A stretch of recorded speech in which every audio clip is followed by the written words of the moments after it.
There was some scintillating rugby on view at Riverside Park yesterday when the Kings of the Sevens series came to its usual climax at the Jed Forest Sevens.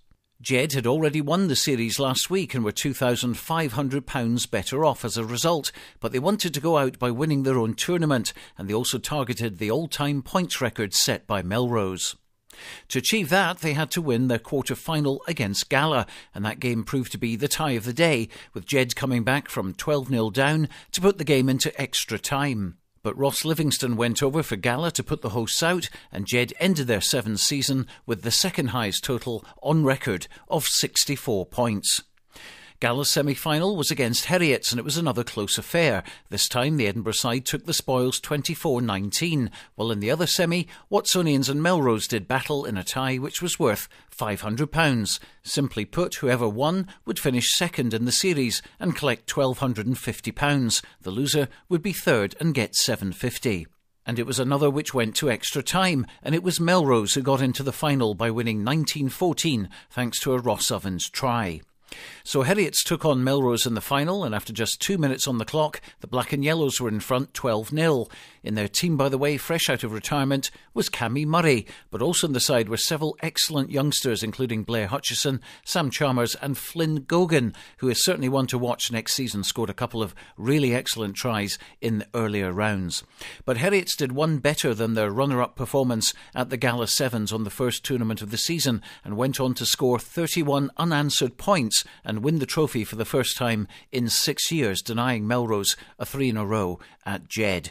But it was Jed Forest who celebrated their third Kings of the Sevens title, parading the trophy in front of their own fans, and afterwards I spoke with one of their most influential players, Robert Hogg. It's a great feeling, Stuart. You know, all the effort the boys have put in over the past 7-8 weeks, who've just came down Monday, Tuesday, Wednesday, Thursday, and who performed on the Saturdays and Sundays, Stuart. You know, maybe we've not won as many tournaments as we wanted to win, but at the end of the day, it's all about consistency that wins that title. Consistency is the word that's come up all through the last few weeks, and it is all about that, because you made something like 7 finals. Yeah, and we've hardly used any boys you can. That's a squad of 14 boys. You know, you look at other teams, they can bring in a good few more players, and it's all credit down to the boys' hard work and a determination to win the title at the end of the day. And what a great way to end it by winning it our own tournament. You know? And of course, Jed always specialising in the sevens game, the shortened version, and obviously Watsonians as well, who you came up with against a couple of times, and unfortunately for you, they got the better of you. Yeah. But again, you know, Watsonians, Melrose, and yourselves dominating. Oh yeah, definitely. It's actually good to see Heriots win a tournament, because they've been pretty good all throughout. But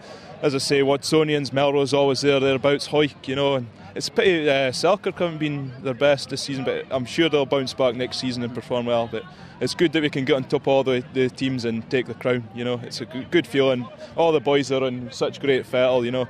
We came down today in our minds knowing that we were kings, and I kind of wish we just taken that out of the back of our minds and just concentrated on winning the tournament today. But hey, credit to the boys, you know, we've done it. How would you actually like to see the Kings of the Sevens develop in the future? Because there has been talk that 10 is maybe a bit too much. What's your own feeling? I think, I personally agree, Stuart. I think it was Graham Dodds put in the newspaper a couple of weeks back that it was too much, and I think, you know, you have to have a good sized squad of players to make it work. You know, I think maybe we should go back to having the 2 or 3 at the start of pre-season. But I think it's a credit to a lot of the teams that they can actually put out a decent 10 on the day and perform well throughout. So personally, I'd like to see it go back to the way it was. You'd get a better quality of rugby throughout, you know. You are champions, Kings of the Sevens, which is great. You're also Premier 2 champions, so brilliant. Really a good season for Jed. It's been brilliant, Stuart. You know, I said to the boys before, you know, on a winter's night, you're lucky if we get 12 boys down training, and they've got a little squad compared to like your Edinburgh teams and that, and it's just great. It's all about the heart for the boys, you know. We've performed well all season, and we do deserve the rewards we get at the end of the season, and you can see it there. There's a lot of good feeling about the camp now, and I hope we can keep the same players, you know, and maybe bring in a few others from, I don't know, I reckon what the talk is. Going behind the scenes, but it's really good, Stuart. It's a great feeling. I never thought we'd do it. I never thought we'd win a league title in Kings of Sevens, and we've done it in one season, so it's great. You can see highlights of the final between Melrose and Heriots later on today on Borders Rugby Television at bordersrugby.net. By the way, congratulations to Fraser Thompson on signing an elite development contract with Glasgow Warriors. We wish him well in his new pro career next season, and also to Hoyk YM's Matt Douglas, who's joined Newcastle Falcons along with fellow Scots Scott McLeod and Rory Lawson.